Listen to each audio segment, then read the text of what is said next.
One of the biggest problems facing modern spirituality is the problem of quality control and authenticity. And at the heart of this, we have this recurring issue as well of people, teachers proclaiming themselves to be enlightened without any kind of criteria to determine enlightenment, without any kind of quality control in that regards.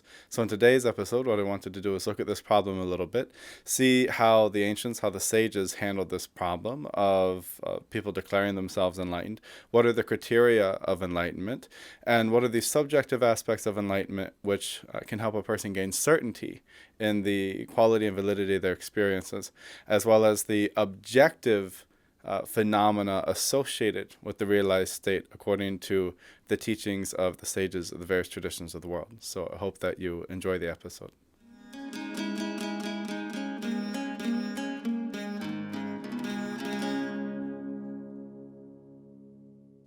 There are many problems that arise when enlightenment is turned into something that is utterly and entirely subjective without any kind of objective repercussions or phenomena associated with it.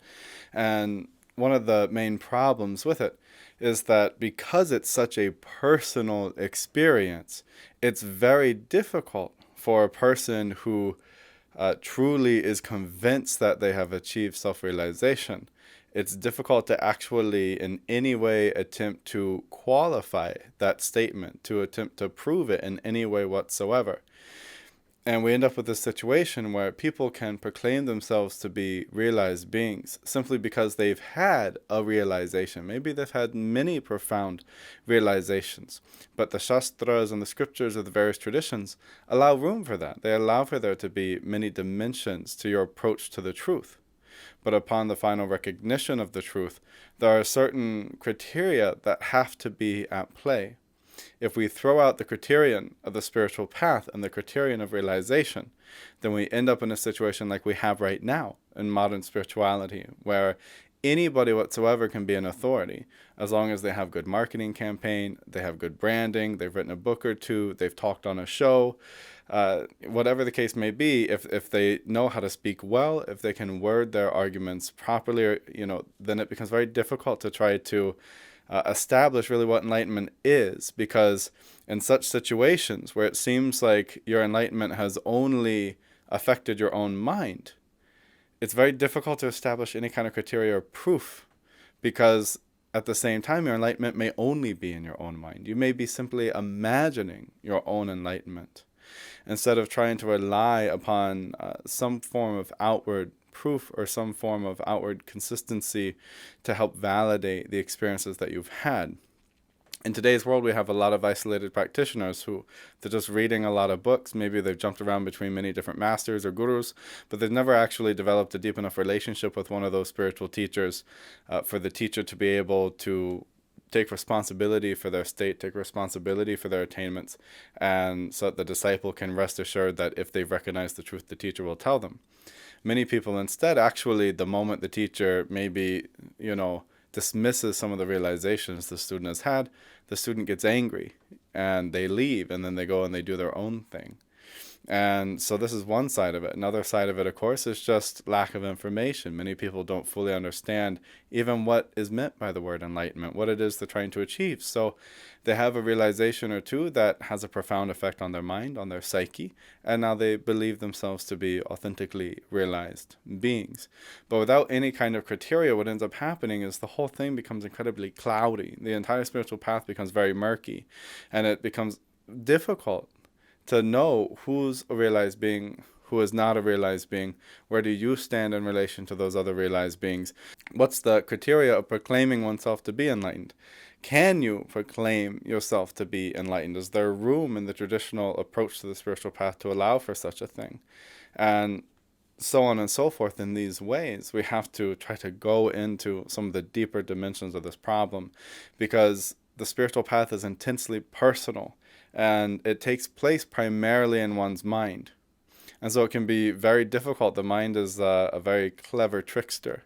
And because of this, it can be very difficult to know if the mind itself has actually been exterminated in the way that the classic teachings on this say is supposed to happen when true realization arises? Or has there just been a transformation of the mind that's happened that makes it much more joyous, much more pleasant, much more peaceful, but nonetheless the mind is still there? When a person touches truth, when they actually touch the reality of truth directly, it has a profoundly transformational effect on the entirety of their being. And there are not only subjective proofs of that transformation, there are objective, external proofs of that transformation. So we're going to look at some of these issues here to try to better understand this process so that we ourselves don't be deluded. We don't become deluded by people who are self-proclaimed enlightened masters. And we ourselves don't delude ourselves and proclaim ourselves to be enlightened beings without any actual criteria for doing so. Trying to properly qualify a set of experiences that are as subjective as the spiritual path, anything that's as subjective as the spiritual path, just becomes difficult to try to, in a sense, regulate and classify and categorize so that we can understand how we're developing within it, because everybody experiences it in a very unique and very personal way. Despite this, the classic teachings give us both inner and outer signs to help us along the way, so that even if we lack a qualified guru who can point to us and help us, know whether or not we've fallen a little short of the truth or if we're getting quite near it, even if we lack that, we can still nonetheless rely on some criteria from the ancient teachers to help us better understand how our progress is going.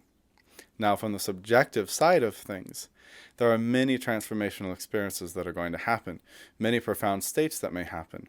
And I think something that ends up happening very commonly is a practitioner who hitherto has been somewhat in despair about the state of their path. Maybe they've been practicing for years and years and they haven't had very good signs. And then finally, one day they have a big breakthrough.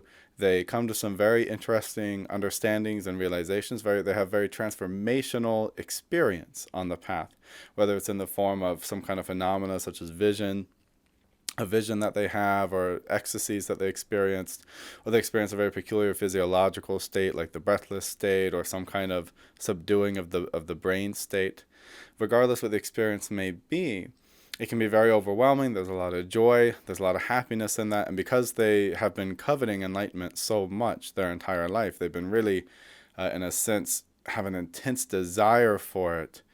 They are unwilling to admit that maybe that isn't what has just happened, right? They practiced for a long time, nothing happened. Finally, something happened, and without the proper guidance of a guru, and without the proper humility to check oneself thoroughly against the teachings of the scriptures on this and the teachings of the various spiritual traditions on this, instead, one just, out of elation of the experience, gets lost in the moment and decides to proclaim that their experience must have been the enlightened state. So how do we keep ourselves from falling into this pitfall? How do we keep ourselves from being stuck in this situation? Because for someone on the spiritual path, you would think that this would be one of the worst things that you can possibly do to yourself, is to believe yourself to have been at the finish line, when really you might have just actually officially started. Many times when we practice on the path, it can take years of practice just to even truly get started on the path, just to get the mind enough out of the way, the self enough out of the way, desires and attachments sublimated enough, the lifestyle finally pure and clean enough for us to be truly making progress. And then once we're in that state, many interesting spiritual experiences begin to arise. And some of them are very powerful. And if you stop at the first one and celebrate too much and think, okay, now I've achieved the final state, you might actually be cheating yourself tremendously. You may have actually really just started the whole journey in earnest instead of having completed it. But for some reason, people are very fixated on this idea of completing the journey without realizing that much of the spiritual path, the goal itself is the path, and the path is the goal. It is the daily walking of the path, the living of the path, that is one of the main hallmarks of spiritual success and of spiritual realization. All of my teachers still practice and do their sadhana every single day. So one of the reasons why that's a good safety net to have, instead of the sense, oh, I'm going to achieve completion one day, then I'll be done, no more practice, nothing else to do, is if you're out of that habit of good daily practice, you might not realize the mistake you've made. Whereas if just because of habit you keep returning to your practice every day, even after you think you've attained whatever final state there is that you believe is there at the end of all of this, if you keep practicing every day, your practice alone may help instruct you and show you that you were a little short-sighted when you celebrated. You celebrated a little prematurely. This is an important point, is to continue our work. If one achieves realization, truly achieves realization, and then wants to stop all of their work, as it says in the Das Bodh, Swami Ramdas, Samarth Ramdas says in the Das Bodh, such a person must still think that they're the body. If upon whatever realization they had, now they want to cease all activities that the body is associated with because they feel that has anything to do with enlightenment, they must still be associating with the body and with the desires of the body too much, which itself is a clear sign that realization has not actually happened.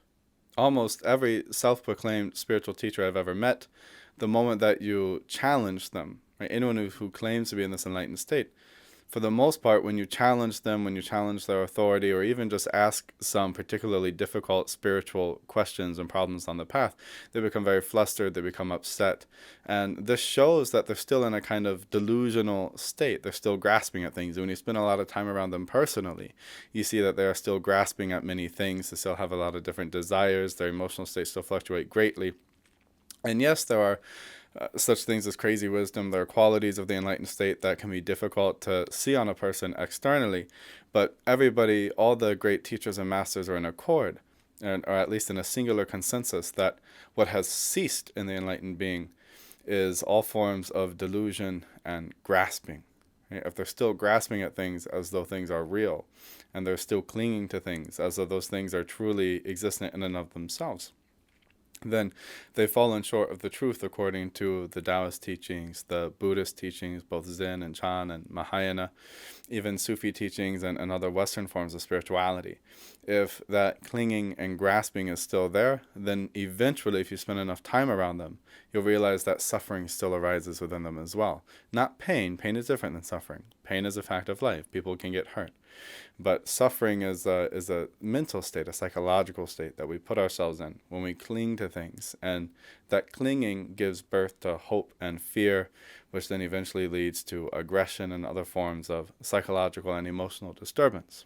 So generally, if a person is educated enough on the spiritual path, which is why it's very important to educate yourself in these things, if you spend enough time around these so-called spiritual teachers, you'll see that they're still quite deluded, because you can see the clinging, the grasping, and then from there eventually you can see the delusion, the anger, the aggressiveness begin to arise, and other such things that are the product of personal delusion. And then you know spiritual path still hasn't been fulfilled. Likewise, in your own path, in your own practice, if you really believe that some kind of transformational state has happened, understand that there can be hundreds of, like if we look at Hakuin, for example, the great Zen master, says there are hundreds of minor satoris, hundreds of minor enlightenment experiences that you're going to have. And any authentic spiritual practitioner will experience these. They're very transformational. Right? In the Greek philosophic tradition, these are called metanoia, transformations of consciousness. These things have profound effects on you. But if still delusion and clinging are still there, right? If you still cling to things, if you still verify things as though they have an authentic existence in and of themselves separate from you, and act that way accordingly, and act as though there is an individual self, eventually delusion and suffering are going to arise.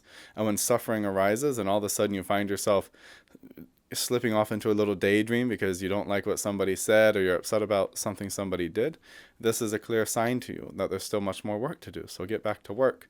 Don't handicap yourself.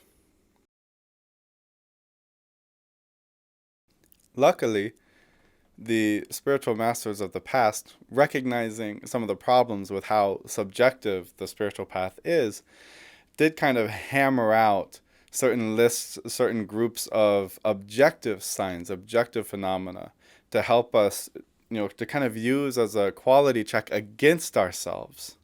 Because inwardly we may be certain that there's peace, there's joy, there's non-attachment, but if none of the outward signs are arising, this can help us better understand that we must still be missing a little something. Unfortunately, again, just like not every person has all the subjective signs, all the inner signs of attainment, even if they've actually achieved the truth. Likewise, not every single person has all the outer signs. So the outer signs are sometimes given in really, big groups, 20, 30, 40 different things, because even if 5 or 6 of them are there, this at least can help you feel like you have a little bit of evidence to support you. The problem is some of these outer signs can change for people depending on what their karmas may be, depending on how they trained and what different techniques and tools, what spiritual methods they use along the way of their path. They're going to be more prone to having some of these signs. And there can be versions of these spiritual signs even before any kind of lasting attainment has been reached. And so an example of this is the inner heat. Right? There's a spiritual heat associated with realization.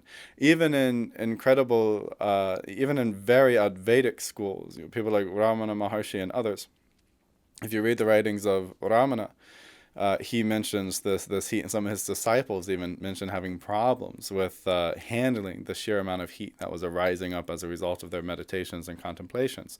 There's a purification that happens even physically, not just psychologically and not just vitally with the nervous system, but there's a kind of physical purification that can happen. And it's part of the physical transformations that are sometimes associated with spiritual realization. If you look at before and after pictures, for example, of some people like Osho or some other prominent spiritual teachers, you can see how their faces actually change, right? If you look at like the before picture and the after, you can see that it looks like their whole bone structure even eventually changed. Their eyes changed. The way they carried themselves changed. There are certain actual physiological developments and changes that can occur as a result of profound realizations. And some of these have nothing to do with other spiritual methods. Some of these happen even in a person who hasn't trained themselves energetically. Whereas for someone like a Hatha yogi doing a lot of pranayama breathing exercises, or someone like a Taoist Negang master, Nedan master doing lots of internal energy movements, Kriya yogis, Siddha, the Siddha tradition, things like that, they already have a very physiological approach to the spiritual path. So they're more prone to have physiological signs like the inner fire, right? The psychic fire. They may have those just as a part of their practice. And so this is where we come into some issues. There's a heat that can arise, and even some of the Zen masters talk about when they had their realization, their body was covered in sweat, immediately beads of sweat rolling off their head, their arms, their legs, all your pores open up. It can actually be a really intense physiological experience. Many masters talk about being bedridden for 2 or 3 days after their realization. Some masters lost consciousness for days or weeks on end. Some masters all of a sudden went months sitting in one place without eating, without sleeping, sitting lost in meditation as a result of their attainment. If we look at the biographies of the masters and the well-attested kind of testimonies of their disciples, we can see that the realization itself, especially the final realization of the truth, is often associated with profound physiological signs, developments, and changes. That something happens with the body because the body itself, being part of our being, is a mirror to some of these things that are going on. A second very important sign that I feel is far more important even than the psychic fire and some of the outer physiological changes is the transformation of the quality of sleep. Sleep, if you have really making any decent progress on your path, sleep should be one of the first things to let you know you're making some decent progress. Yes, of course, there's also things like virtue, how we respond to people, how we react to different situations. Those are important signs, especially early on. But something like sleep is very difficult for our own psyche to trick us with. Right. So what I mean is that we may be convinced we're becoming a better person, even if maybe people who know us well think, I don't really see it happening. Likewise, we may hypnotize ourselves quite a bit about different things that are happening within our mind or within our spiritual experience. We may convince ourselves that we start feeling a lot of bliss with everything, and then we end up actually feeling quite blissful. And we want to try to stray out of self-hypnosis as much as possible. What will happen on the spiritual path is, without effort on your part, without needing to do special dream yogas and recitations and things like that, the quality of your sleep will begin to transform and change in really interesting ways. Your entire relationship to sleep will change.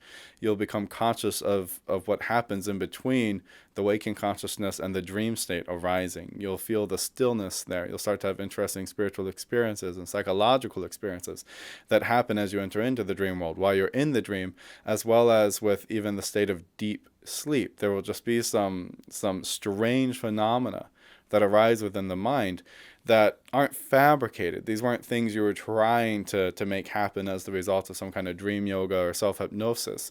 These were things that, as the quality of your brain and of your mind transformed, everything you did began to transform. And that reaches into sleep as well. So I've always felt that one of the really important signs of spiritual progress is, has your sleep changed? When you have dreams, do you have dreams as the exact same person you are when you're awake and you're nice, peaceful, calm, quiet? Or are your dreams still chaotic and all over the place? Do you even remember them yet?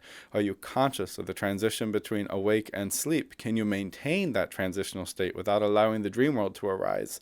Do you wake up sometimes from the dream world before you've woken up physically and just sit there awake within your sleeping physical body? These are things that are very difficult to fabricate because sleep is such a deep set physiological phenomena. We're hardwired for it. So it's hard for us to manipulate and control too much. So I've always found sleep to be a very important sign of authentic spiritual progress because, again, a lot of things happening in sleep are happening beyond a field that you normally have exercise a lot of control in. Another thing that should happen is your experiences, your encounters with the world, with the environment, with nature, with people should begin to transform. If some authentic realizations are happening, other people who've had authentic realizations may seek you out, may approach you even unwarranted, unasked for, especially if you're in a country where spiritual practice is very prevalent. So I encourage you, if you believe that some serious spiritual transformations have occurred within you, I encourage you to go to places like India and Nepal, Bhutan, maybe places in China or Tibet.